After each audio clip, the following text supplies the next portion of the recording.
कांग्रेस दल पक्षर विक्षोभ कुशपुतलिका दाह बीजेपी समर्थित राज्यसभा सांसद प्रार्थी अश्विनी वैष्णव को विजेडीर निसर्थन समर्थन पर उभयों मध्य अनैतिक संपर्क आज दांडरे पड़ी हाटरे गढ़ी उभय दल सलासूत्रा होई निज निजर क्षमता परिसर मध्य ओडिया को लुट करिबारे व्यस्त। नवीन पांड्यान मोदी को अनैतिक संपर्क विरोध में प्रदेश कांग्रेस सभापति शरद पट्टनायक आह्वान क्रमे जगतसिंहपुर जिला कांग्रेस सभापति नटवर बारिकों नेतृत्व में स्थानीय टाउन हॉल छक ठारे मुख्यमंत्री नवीन पट्टनायक और 5T अध्यक्ष भिके पांड्यान कुशपुतलिका दाह करा जायथिला।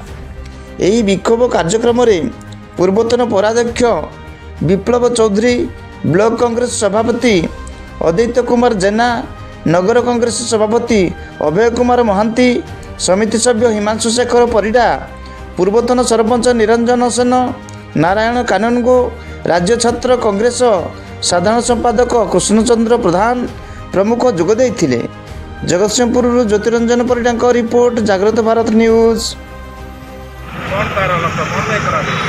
देखो बीजेडी और बीजेपी ओडिशा बीजेडी शासन करुचे बीजेपी चोरा फिरती अच्छी चोरा फिरती से मानु नथिले कि आज धरा पड़ जाए। आप देखिए राज्यसभा निर्वाचन जमी बीजेपी प्रार्थी अश्विनी वैष्णव को बारंबार आगुरी करते एवं पुणी आउ थे बीजेडी दल समर्थन जनई तेणु चोरा फिरती पदाक आसी जाती आम दृढ़ निंदा करुँ विरोध करुँ। तुम सामिल हबार अच्छी मेट कर सामना सामनी मेट हुआ ओडिशावासी को भुआ बुलाओ ना।